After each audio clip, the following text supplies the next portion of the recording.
애청자 여러분 안녕하십니까? 무더운 여름 어떻게 나고 계시는지요? 지난해는 종교개혁 500주년을 맞는 아주 뜻깊은 해였습니다.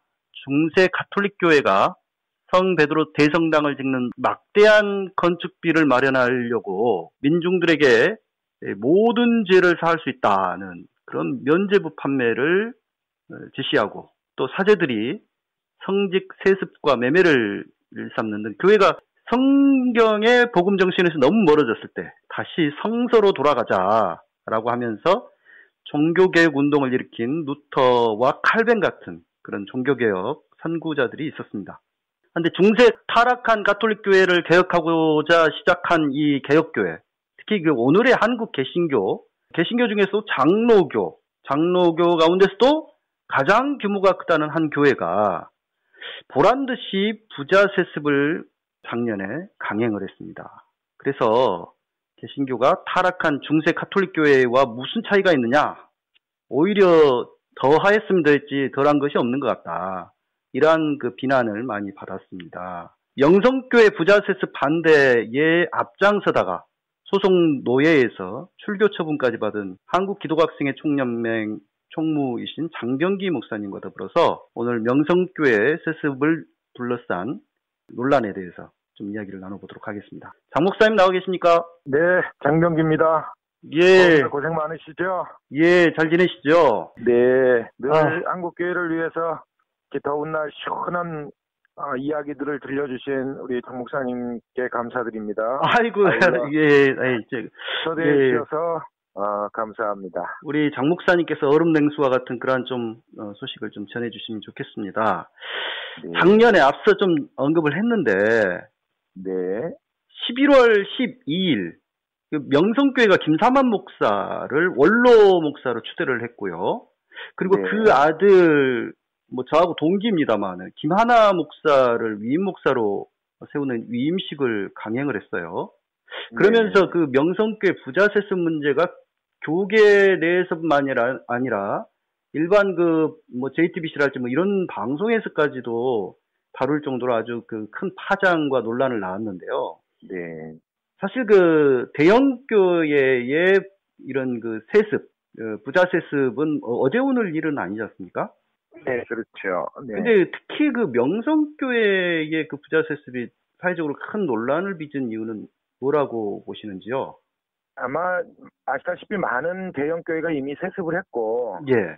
합동 측 등은 지금도 계속 세습을 하고 있지 않습니까? 예. 저는 세습은 그렇게 큰 문제가 된다고 생각하지 않습니다. 왜냐하면 보는 관점에 따라 다를 수 있고 제도에 따라서 그 부분들이 가능할 수도 있다고 생각할 수 있기 때문에 그렇습니다. 아, 그래요? 예. 네. 그런데 이 명성교회가 논란이 되는 가장 큰 이유는 예. 이 기독인들에게 있어서 이게 금단의 열매처럼 이 접근하지 말아야 되는 부분들이 하나 있는데 그건 바로 신의 자리를 탐하는 것이에요. 예. 근데 명성교회는 바로 이 신의 자리를 탐했다라고 하는 게 저는 문제라고 봅니다. 즉 예. 불가능한 것, 안 되는 것, 포기해야 되는 것 이런 것들이 우리가 살아가면서 많잖아요. 그렇죠. 근데 자기 마음대로 안 되면 어떻게든지 그걸 자기들이 원하는 방식으로 해야 된다라고 하는 이 절대 권력, 즉 신만이 할 수 있는 예. 그 자리를 지금 명성이 이번에 그 선을 넘었다고 보는 겁니다. 그래서 사실은 명성은 저랑 같은 노예인데 이 노예에서부터 굉장히 오랫동안 절대 권력을 누려왔습니다. 예. 노예뿐만 아니라 한국교회 전반에 아마 저는 엄청난 힘을 휘둘러 왔다고 생각합니다. 그런데 그런 상황에서 명성교회가 부자 세습을 하고 싶어하는 욕망을 사실은 내려놨어야 되거든요. 그냥 불가능한 거니까. 예. 안 되는 것이니까. 그리고 당연히 포기해야 되는 것인데 그 욕망을 놓지 못하고 자기들에게 반대하거나 불편하게 하는 사람들은 마치 군사독재 정권 시절에나 있었던 자기들 반대했던 사람들을 감옥에 가두고 고문하고 이러면서 자기들의 뜻을 관철해왔던 이런 정말 시대착오적인 이러한 일들이 아니었나 저는 생각합니다. 그래서 결국은 이 무리함, 즉 절대 권력, 우리가 하면 뭐든지 다 된다라고 하는 이 생각을 버리지 못한 데서 자연스럽게 그 자동 승계되어야 되는 부노회장이 노회장으로 승계되지 못하고 그리고 노회를 파행으로 몰고 가면서 총회의 건의와 그리고 한국교회를 신뢰를 떨어뜨리는 이런 일들로 나아갔다고 생각합니다. 이 얘기는 결국은 우리가 가장 상식적인, 즉 우리 총회가 98회기 헌법에서 이렇게 세습금지법을 만들었지 않습니까? 그래서 28조 6하 1호에는 해당 교회에서 사임, 사직 또는 은퇴하는 이임 목사의 배우자 및 직계비속과 그 직계배속의 배우자는 이임 목사가 담임 목사가 될 수 없다고 규정을 하고 있어요. 그런데도 이렇게 자기들이 원하는 대로 되어지지 않으니까 이런 법을 어기고 그리고 가장 상식적인 누구나가 지켜야 하는 상식적인 것들을 캐면서 이런 논란을 불러일으켰다는 거죠. 거기에는 복음의 순수한 가치도 없고 그리고 만문화된 이 교회의 가치가 돈이면 권력이면 뭐든지 할 수 있다라고 했던 이 만문화된 교회의 질서 또한 원칙 없는 그리고 공교회로서 하지 말아야 할 일들을 무리하게 하게 되는 이런 상황에 논란을 빚었다고 생각합니다. 그러시군요. 지금 목사님께서 인간으로서는 하지 말아야 될 신의 영역을 탐했다. 그 말씀이 가장 좀 공감이 되는데 사실 제가 이제 여담으로 이것은 제가 직접 본 것은 아니기 때문에 그런데 한 가지 소개를 좀 그 말씀하시니까 소개를 드리자면 제 은사 가운데 이제 그 신학대학 교수님 한 분이 어느 신학대학이라고 말씀 못 드리겠습니다만은 명성교회 김삼환 목사님이 원래 예정된 그 채플 시간보다 좀 늦게 아마 무슨 일 때문에 오셨나 봐요. 상당히 좀 늦어가지고 수업 시간인데 명성교회 목사님은 오셨다고 다들 강당으로 모이라. 늦게 온 것이 아니라 너무 일찍 왔네요. 맞아요. 채플 시간이 아닌데 보통 채플은 11시 정도에 하지 않습니까?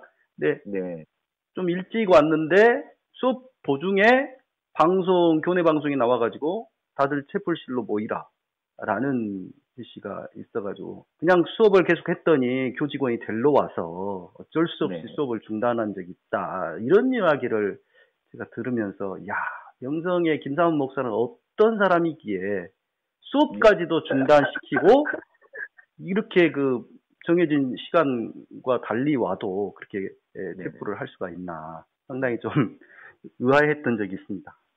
맞습니다. 아마 그런 것이 가장 지금 누가 봐도 총회가 법이 여전히 세습금지법이 유효하다고 모두가 총회장님부터 모든 분들이 그렇게 이야기하고 있고 그 다음에 이미 총회 재판국을 통해서 선거 무효가 된 이 집행부에 의해서 결의된 이 결의가 상식적으로 누가 봐도 다 무효이고 잘못됐다라고 하는 것들을 알매도 불구하고 아직도 결의무효 소송이 김하나 목사 청빙 청원 결의무효 소송을 저희가 제기를 했는데 그 상식적이고 가장 기본적인 것들이 아직 10개월간 이렇게 결론이 안 나고 있다는 것만 봐도 그 안에 권력을 잡고 있는 이러한 부분들이 문제가 있지 않나 생각해 봅니다. 좀 이제 그 디테일하게 좀 드려야 될 것 같아요. 그 명성교회는 일단 예장통합 목사님과 같은 지금 서울 동남로에 소속된 교회 맞죠? 그리고 이 동남로의 목회자들, 그러니까 목사님을 비롯해서 이 장 목사님을 비롯해서 그 소속 목사님들이 일부가 작년 10월 27일 날 서울 동남로의 정상화를 위한 비상대책위원회 비대위라고 하겠습니다. 대표 위원장은 김수원 목사님이시고 이런 그 비대위를 조직을 하셨고 장 목사님은 또 그 비대위에서 주도적으로 참여를 하신 걸로 알고 있어요.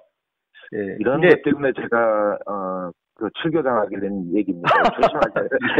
그들적인 내가 다 우리 똑같이 역할을 한 겁니다. 아, 예, 그렇습니까? 예, 예, 예. 네. 아, 예. 아무튼 이 노예가 도대체 어떤 상태였기에 이런 동남노예의 정상화를 위한 비상대책위원회 뭐 이런 그 비대위를 조직을 했고 도대체 그 네. 비대위에서는 무슨 활동을 한 건지 일단 좀 네, 소개를 네. 좀 해주시면 이해가 좀 빠를 것 같습니다.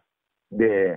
뭐 다 아시다시피 지난 가을 정기노예에서 예, 명성교회가 자동으로 승계돼야 될 부노회장을 직무유기 및 직권남용이라는 죄를 뒤집어 씌워서 예, 불법 탈법으로 노예를 장악하고 그리고 헌법에 반하는 이 세습방지법을 위배하는 불법 결의를 해서 노예를 어지럽히고 파행시킨 그러한 일들이 있었습니다. 그래서 그런 불행한 노예가 있은 뒤에 뜻있는 노예원들이 모여서 어떻게든지 정상궤도에서 이탈한 노예를 정상화시키기 위해서 예, 함께 예. 마음을 모아야 하지 않겠느냐라고 하면서 처음에 모였던 분들이 14분이래요. 아, 그러니까 그래서 이제 그 지금 동남노예의 경우는 네, 일단 그 노회장 선거를 하는 것이 아니라 부노회장 선거를 보통 하고 부노회장으로 선출된 그렇습니다. 사람은 노회장 자동으로. 자리를 자동으로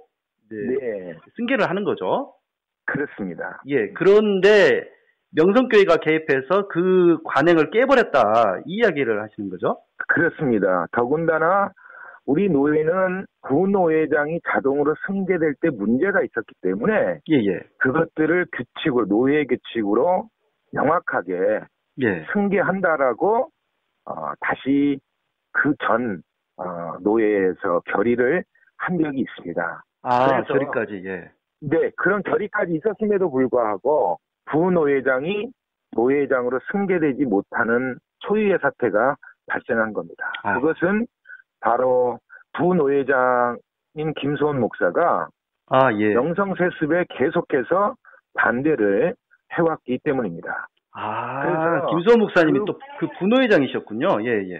네, 네. 그래서 부노회장인 김소원 목사가 이제 노회장이 되면 명성이 원하는 세습을 완성시킬 수가 없기 때문에 아하. 무리하게 그 헌의위원장으로서의 역할을 했는데 그 부분들을 가지고 직무유기와 직권남용이라고 하는 죄를 만들어서 기소하고 예. 그러면서 노예가 파행이 된 겁니다. 그래서 그 노예를 정상화하기 위해서 저희들이 비대위를 결성을 했고 그 비대위는 목표는 뭐 이름에서도 나와 있듯이 서울 동남노예 정상화를 위한 비상대책입니다.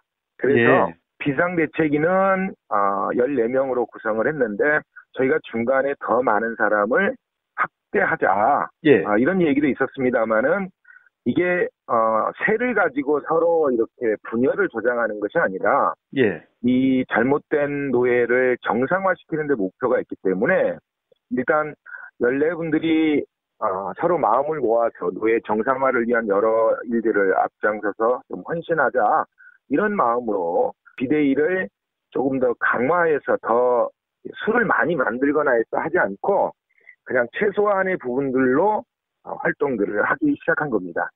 비대위는 크게 두 가지 일을 했는데 하나는 명성세습과 관련한 불법적인 일들에 대한 법률적인 대처를 했습니다. 예, 예. 그러니까 제일 먼저 아까 이렇게 부노회장이 자동으로 승계돼야 될 그 노회장을 승계를 시키지 않고 다른 명성적이 원하는 사람을 노회장으로 만들어서 예. 그리고 우리 총회 현 헌법으로는 불가능한 아들 김하나 목사를 청빙한 결의를 노예가 해준 것.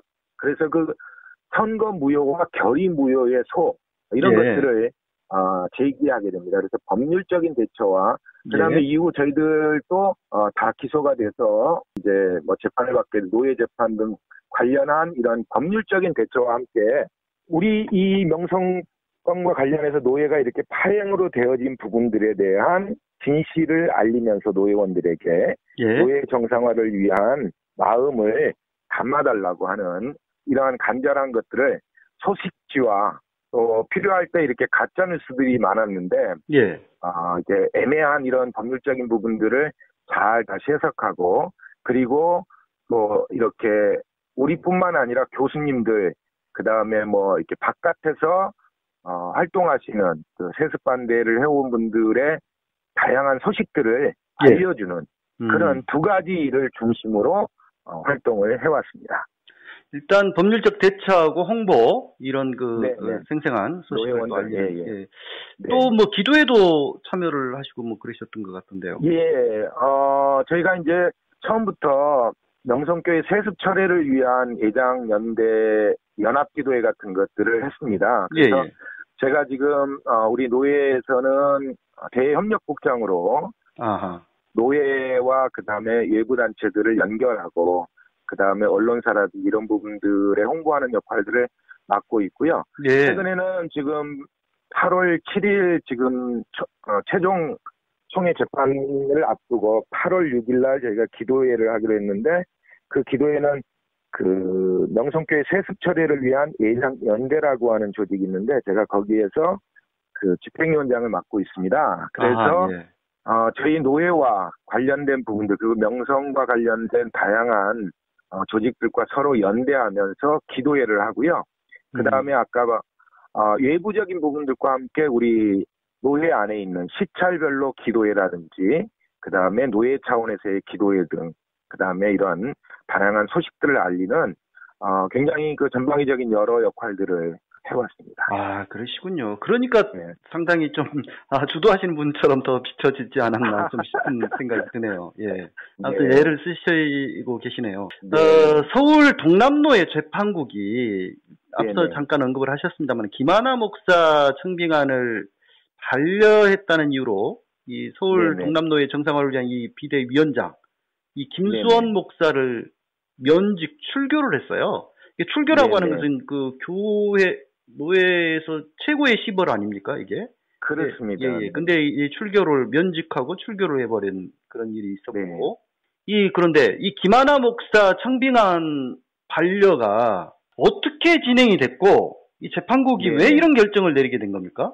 그 부분은 이제 조금 지난 사건이긴 합니다만은 김수원 목사가 부노회장이었기 때문에 당연직 헌의위원장입니다. 저희 노회에서는. 그래서 이제 이런 헌의안과 또 노회의 여러 서류들을 헌의위원회에서 먼저 이렇게 심의하고 또 분류하는 이런 과정을 거치는데 김하나 목사가 명성교회 방해장으로서 청빙된 부분들의 서류가 올라온 겁니다.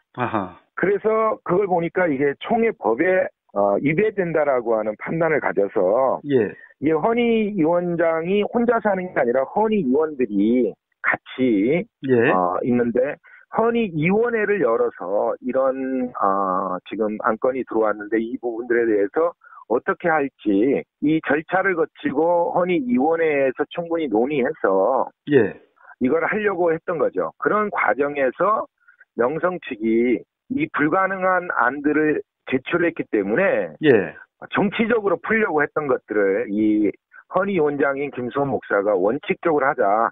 그리고 이게 지금 문제가 되니까 그러면 총회의 질의를 해서 하자고 이야기를 한 겁니다. 왜냐하면 총회법이 어떻게 되어 있는지.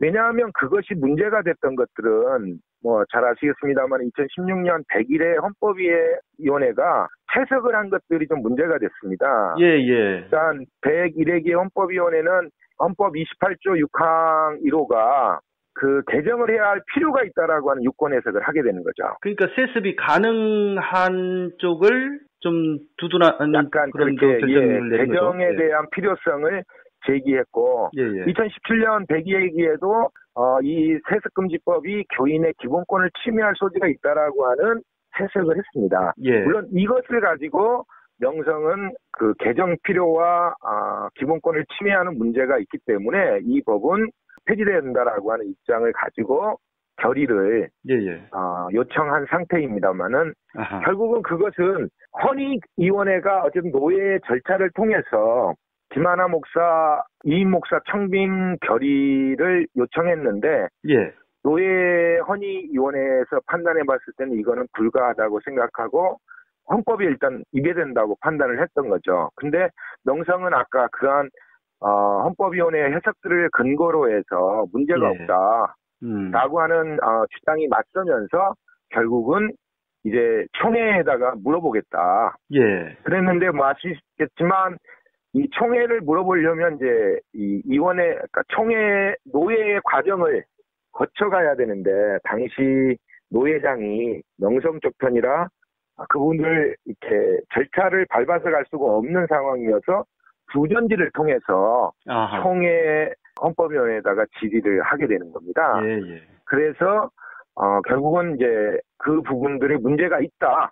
지금 총회가 여전히 그 28조 6항은 유효하다라고 하는 해석이 내려옵니다.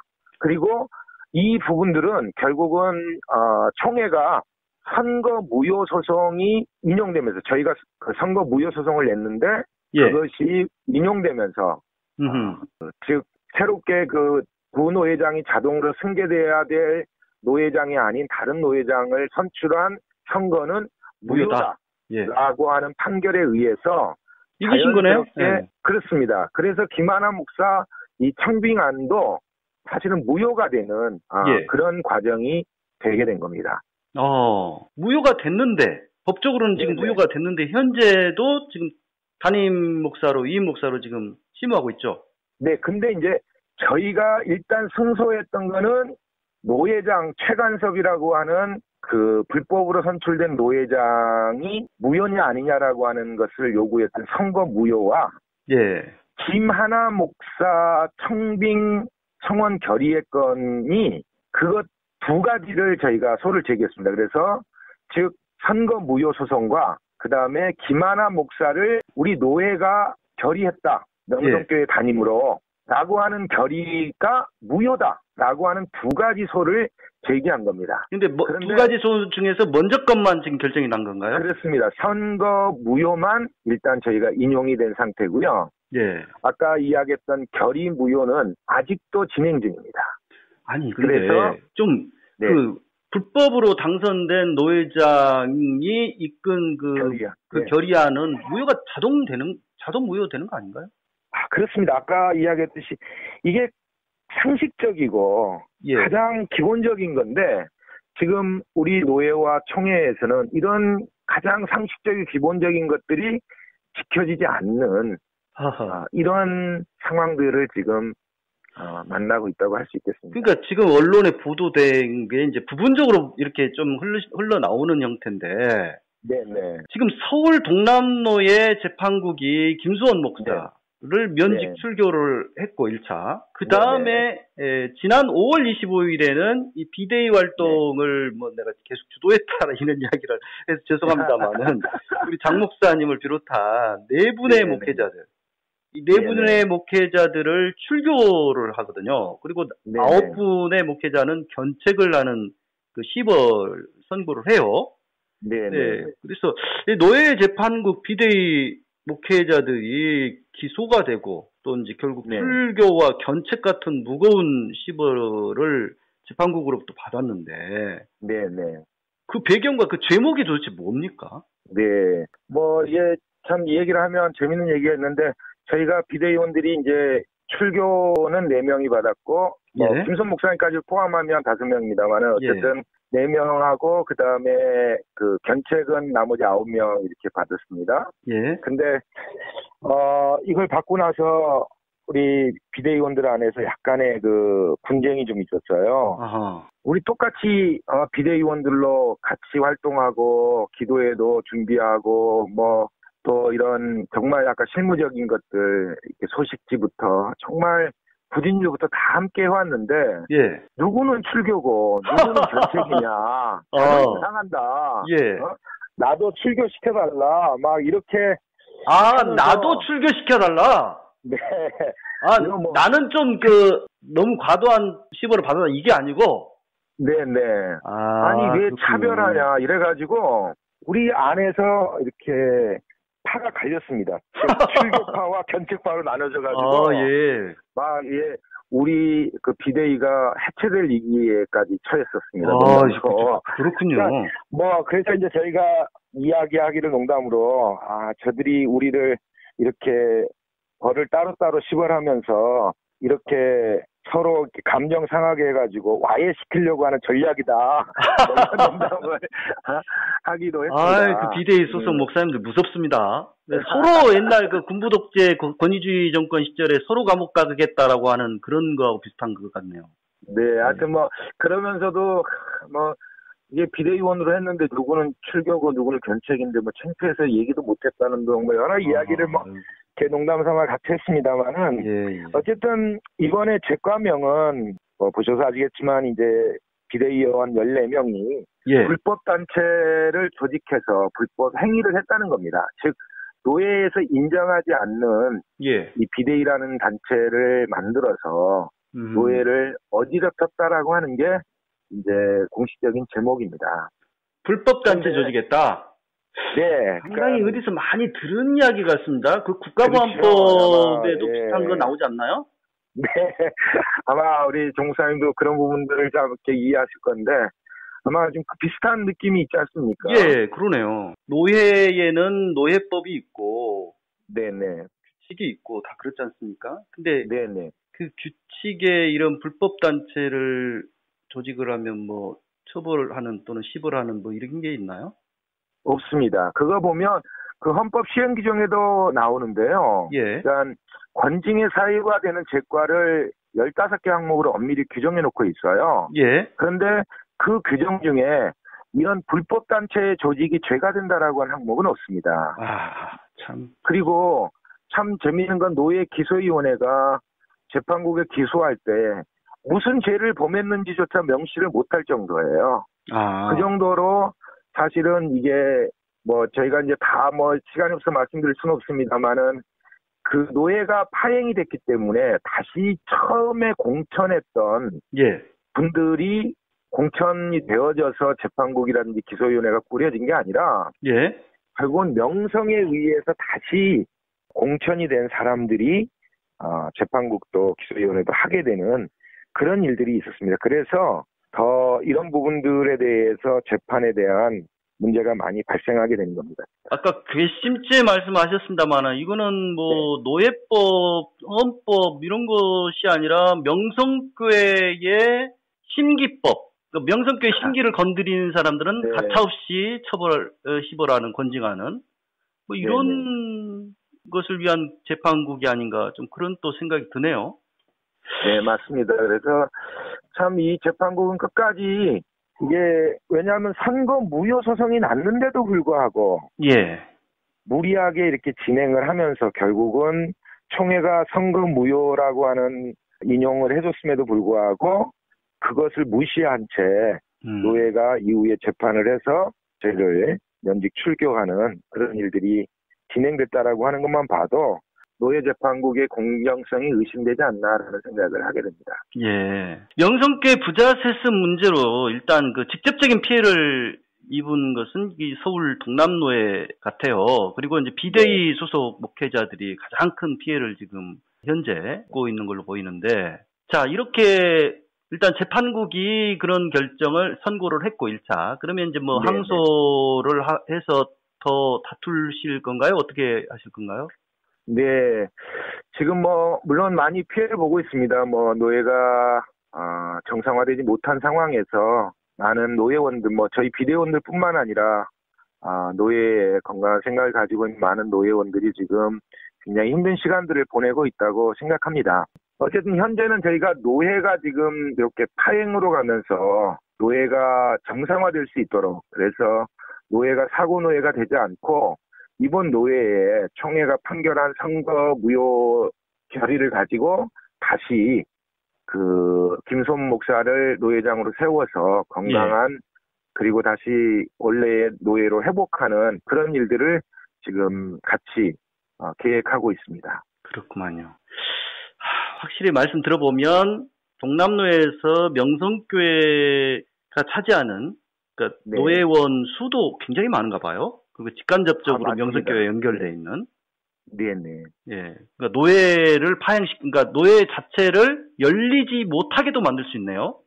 그렇습니다. 그리고 아, 지금까지는 명성의 재가를 받지 않으면 임원도 총대도 갈 수 없는 아이고, 그런 구조입니다. 예, 예. 그 명성교회가, 아무튼 네네. 앞서 이제 제가 들어가는 말에서 소개했다시피, 뭐, 세계에서 가장 큰 장로교회, 뭐, 이렇게도 네. 알려지기도 하고, 이, 네네. 김사만 목사가 개척한 교회이지 않습니까? 원로 목사 네네. 김사만 목사가 개척을 해서 수만 명이 네. 모이는 그 대형 교회를 이뤘는데, 네. 명성교회 교인들의 경우는 이 담임 목사, 그러니까 김사만 목사가 뭐 절대적인 카리스마를 가지고서 교회를 읽어왔기 때문에 이게 네네. 이제 그 리더십상에 이 네. 김사만 목사가 빠져나갔을 경우에, 은퇴했을 경우에 과연 이런 메가처치를 누가 네. 그 김사만 목사처럼 제대로 안정적으로 이끌어갈 수 있느냐. 결국 아들밖에 없지 않느냐, 현실적으로. 네. 그렇게 하면서 현실론을 펴면서 네. 이런 그 보통 보면은 이제 이런 대형 교회들이 세습을 하지 않습니까? 네네. 그래서 믿을 만한 아들한테 이렇게 네. 넘겨서 교회가 뭐 분열되거나 뭐 이렇게 이상하게 되지 않게 해야 네. 된다. 뭐 이런 네. 어, 논리로 그걸 정당화해 오고 지금까지 뭐 다른 교회들도 좀 보통 그러는 것 같아요. 그래서 네. 이런 그 문제, 그러니까 이렇게 세습이 될 수밖에 없도록 이렇게 정당화시키는 이런 그 네. 문제, 대형 교회들의 세습 문제에 대한 근본적인 대책은 뭐라고 보십니까? 아, 이렇게 어려운 질문을 하고 그러십니까? 이건, 예, 예. 아니, 저는, 너무 걱정할 필요는 없다는 생각은 있습니다. 왜냐하면 벌써 많은 사람들이 생명력을 상실한 복음의 능력이 없는 교회들을 예. 사실은 떠나고 있는 거잖아요. 예, 그래서, 지금 뭐 언론에 보면 명성교회 같은 경우도 4천 명이 떠났더라고요. 네, 지금 뭐 저희도 같이 지금 활동하고 있는 명성교회 정상화위원회를 통해서 그런 수치와 또 교회 분위기를 확인하고 있습니다만은 예. 어쨌든 이렇게 공공성을 상실하고 그다음에 복음의 능력을 상실한 교회의 교인들은 떠날 수밖에 없습니다. 저는 이렇게 이제 아까 메가처치 말씀도 하셨습니다만은 이런 대형 교회는 점점 이제 사라질 수밖에 없다. 그리고 이런 카리스마에 의존했던 것들은 지난 시대에 모던 시대의 어떤 가치들이 아닐까. 그래서 이런 세습 문제라든지 이런 것들은 한 1, 20년 안에 이제 문제가 안 될 수도 있다라는 예. 생각이 있습니다. 왜냐하면 교회 지형이 예. 급속하게 변하고 있습니다. 아시다시피 지금 대형 교회는 뭐 더 큰 교회로 나아가는 교회는 없습니다. 예. 계속 축소되고 있고 작아지는 현상을 우리가 지금 목도하고 있고요. 예, 예. 뭐 아시다시피 벌써 작은 교회 운동들이 확산되고 있고, 예. 이 작은 것들을 통해서 생명력 있는, 그리고 소통이 되고, 그리고 복음의 본질을 다시 이렇게 회복하려고 하는 사람들의 움직임이 있기 때문에, 과거처럼 이런 절대 카리스마에 의존하는 이런 그 모던 시대의 산물들은 자연스럽게 이렇게 폐기되어져 가는 건 아닐까라는 생각을 해봅니다. 뭐 아시다시피 교회가 근본적인 대책들을 내놔야 되는 건 맞습니다만은 예. 이런 대책들을 우리가 내놓지 못하면 이제 곧 교회는 우리가 이런 부분들에 다시 영적 각성과 함께 원칙들을 다시 세우고 그리고 공공성을 바로 세우려고 하는 이런 움직임이 없으면 그나마 세습할 교회조차 없어지는 때가 오지 않겠습니까? 예. 저는 뭐 그런 생각을 해봅니다. 그래서 저는 대책이 문제가 아니라 지금까지 이런 부분들의 세습의 문제라든지 이런 것들은 법이 없어서 세습이 안 된 건 아니겠어요. 아까 제가 이야기했듯이 처음에는 저는 아까 세습이라고 하는 것을 인정합니다. 왜냐하면 법이 없으면 세습을 하려고 하는 사람도 있으니까요. 근데 문제는 우리 교단은 법을 만들었잖아요. 예, 헌법을 만들었어요. 법이 없어서가 아니고 예. 이런 부분들을 통해서 분명하게 드러났지만 이것은 우리가 법을 만들어서 함께 이 법을 지키면서 건강한 교회를 만들어가자라고 하는 공공의 합의거든요. 예. 근데 이런 상식적이고 공공적인 이 공교회성을 가진 교회, 총회 이런 것들이 결국은 지켜지지 않는 것은 저는 의식의 문제라고 봅니다. 그러니까 공교회가 법으로 정한 것을 무시하고 지키지 않는데 어떤 뭐 제도적인 대책 같은 걸 내놓는다고 해서 예. 그게 되어질 거냐? 저는 그렇지 않다고 생각합니다. 그래서 저는 가장 근본적인 대책은 이런 돈과 권력만 있으면 여전히 힘을 발휘한다라고 하는 낡은 이런 패러다임이 바뀌어야 된다. 이것은 즉 우리들의 의식, 그리스도의 장성한 믿음의 분량까지 나아가는 신앙의식이 성숙해야 된다고 생각합니다. 예. 그래서 저는 이번에도 우리가 뭐 3,000명이 넘는 사람들이 그 세습에 반대하면서 같이 서명하고 또 광고도 하고 하지 않았습니까? 예. 저는 지금 한국 교회에 이런 그 공공성을 상실하고 복음의 능력을 상실해버린 기존 교회, 그건 뭐 명성교회 문제가 아니라 저는 그 명성교회를 통해서 하나님이 우리를 잘 보게 했다.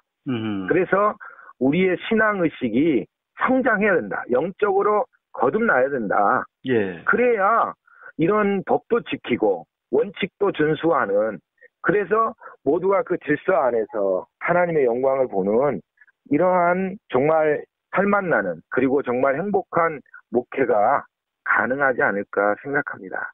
예. 그래서 저는 이 부분의 근본적인 대책은 우리가 정말 다시 원론으로 돌아가는 겁니다. 복음의 원칙을 통해서 내 뜻이 아닌 아버지의 뜻을 이루려고 하는 그 마음, 즉 그것이 저는 예수님의 마음이고 믿음의 분량이 더 커지는 성숙한 의식으로 나아가는 거라고 생각합니다. 여기서 아버지는 하나님 아버지죠?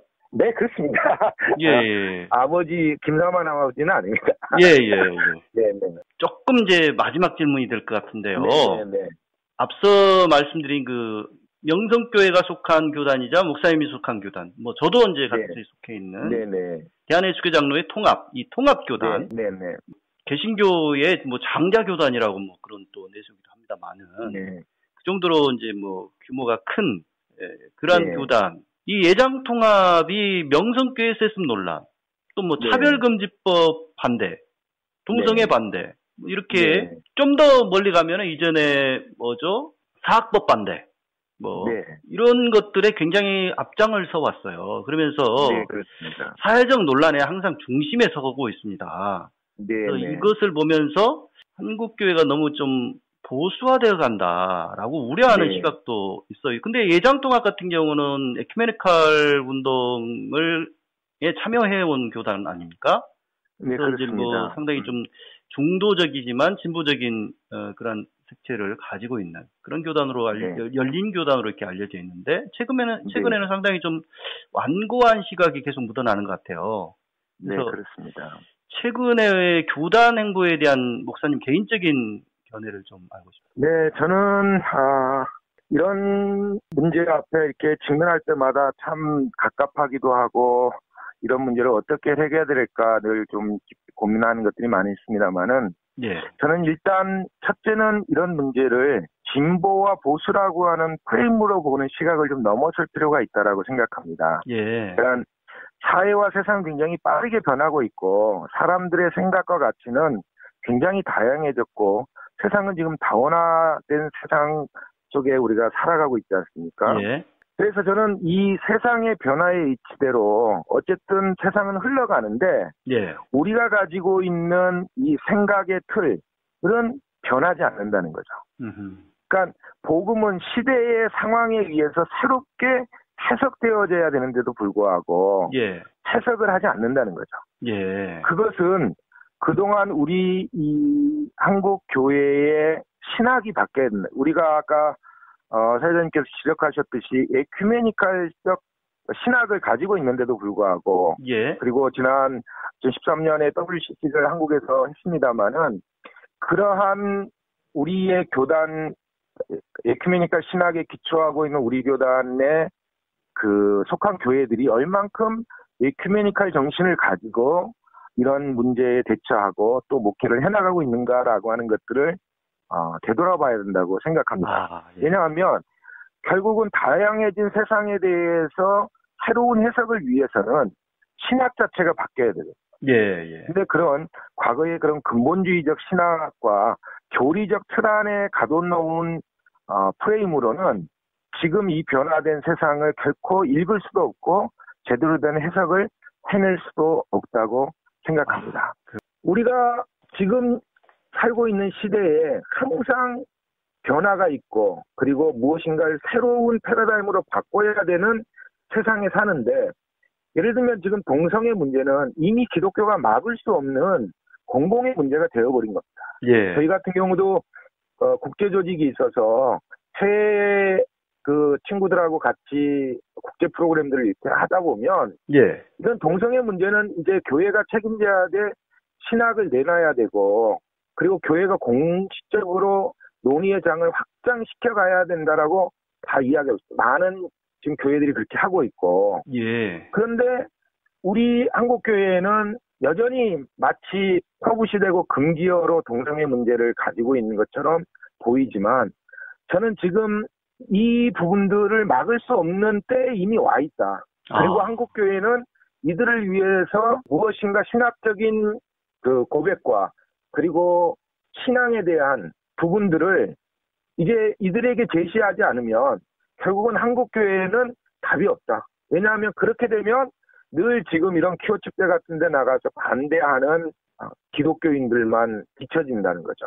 그러나 저는 우리 교단이 바로 이런 동성애 문제라든지 변화된 세상의 여러 문제들을 유연하게 그리고 전체는 아니더라도 그래도 깨어있는 사람들이 현장에서 고민하고 실천하면서 그러한 교회와 신학이 요구하는 고민들에 답해왔다고 생각합니다. 이제 우리는 어떻게 그거에 대해서 한 교회가 응답하느냐에 따라서 한국 교회 그리고 특히 우리 내장 통합이 정말 다시 그 복음의 능력을 가진 교회로서 그리고 세상으로부터 신뢰를 회복하느냐 마느냐의 문제라고 봅니다. 뭐 아시다시피 최근에 그 사우디아라비아가 여성 운전을 허용을 했습니다. 예. 허용을 했지 않습니까? 근데 이미 오래전에 우리 사회에서 여성들이 운전하고 이런 부분들을 경험한 우리가 지금 보면 참 재밌고 웃기지 않습니까? 예. 그런 걸 가지고 제가 그 기사를 보니까 뭐 다른 여자들이 하는 거는 괜찮은데 내 아내라든지 우리 집안 식구 여자들이 하는 거는 못하겠다. 예. 안 시키겠다. 뭐 이런 얘기를 하더라고요. 저희가 과거에 그 어떤 젊은 날에 이렇게 의식이 확장되지 못했을 때 좁은 어떤 가치관을 가져 있을 때는 다 돼도 안 된다. 뭐 나만은 안 되고 우리 식구들은 안 되고 뭐 이런 그런 편협한 사고에 갇혀 있었던 적이 좀 많지 않습니까?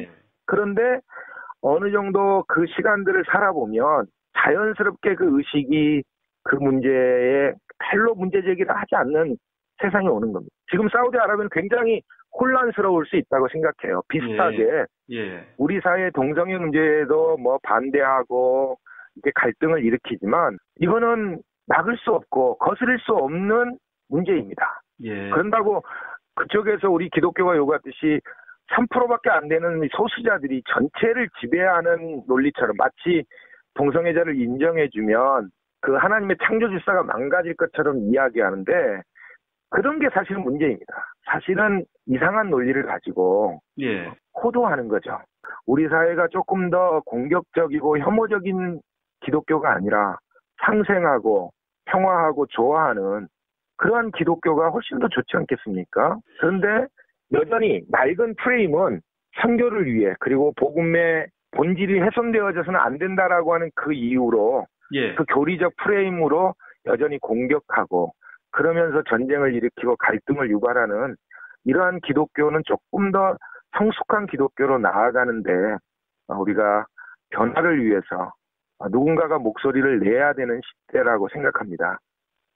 최근에 우리 교단의 동성애 목회를 하는 분이 굉장히 한번 그 이야기를 나누게 됐는데 굉장히 힘들어하고 좀 어려움에 직면하면서 참 목회적인 고민들을 하는 이야기를 들으면서 정말 그거는 뭐 동성애자가 아닙니다만은 어쨌든 정말 하나님의 사랑이 필요하고 누구에게나 동일하게 끼쳐져야 될 하나님의 공의와 구원의 역사를 그분들에게도 전하고 싶은 갈망인데 오히려 동성애 목회를 한다는 이유 때문에 공격하고 그리고 온갖 제재를 가하겠다고 협박하고 그리고 불순한 의식을 가졌다고 오히려 신앙까지 이렇게 검증하는 어허. 이러한 모습들을 보면서 참 같은 목회자로서 참담함을 느꼈습니다. 예. 이제 한국 교회가 이렇게 진보와 보수의 프레임을 넘어서서 빠르게 변화하고 있는 세상에 정말 어떻게 하나님의 눈으로 하나님의 그 간절함의 귀로 듣고 보면서 정말 한국 교회가 더 건강한 교회로 나아가도록 함께 좀 지혜를 모으고 해야 되지 않나라는 생각을 합니다. 그래서 저희가 이런 우리 교단의 문제를 놓고 예. 이번 9월 3일 총회 한 주 전 월요일 날 예. 우리 예장 목회자 대회를 준비하고 있습니다. 아, 예. 네. 그래서 지금 한국교회가 조금 더 건강하게 특히 우리 교단이 예. 좀 더 건강한 교회가 되어지도록 그래서 명성교회 세습 철회를 위한 예장 목회자 대회라고 해서 이 명성교회 세습 철회를 명성교회 세습건으로 인해서 촉발된 예. 아까 논란이 되고 우리 자신을 되돌아보는 명성을 통해서 한국 교회의 그 민낯을 우리가 보면서 예. 이게 누구를 공격하는 문제가 아니라 우리들 자신을 되돌아보고 또 이렇게 지금 뭐 여러 가지 교단 차원에서 이렇게 사회적으로 논란의 중심이 되고 있는 여러 사회적 이슈들 이런 것들을 어떻게 건강하게 만들어갈 수 있을지 함께 예장 목회자들이 모여서 예. 대회를 통해서 방향을 그리고 대안을 찾아가는 그러한 그 목회자 대회를 준비를 하고 있습니다. 9월 3일 날 예. 우리 9월 총회 3일. 예. 9월 3일 월요일인데 한국교회 100주년 기념관 대강당에서 예. 목회자 대회를 합니다. 그래서 저도 그 부분들 대안을 다 제시할 수는 없습니다만은 이렇게 변화된 시대에 하나님의 어떤 복음의 열정을 가지고 원칙을 지키고 그렇게 하려고 하는 건강한 목회자들이 함께 모여서 이런 대회를 통해서 대안을 같이 모색하는 시간이었으면 좋겠습니다. 예. 아주 좋은 시의적절한 네. 대회가 아닌가 좀 그런 생각이 들고요. 네. 기대가 됩니다.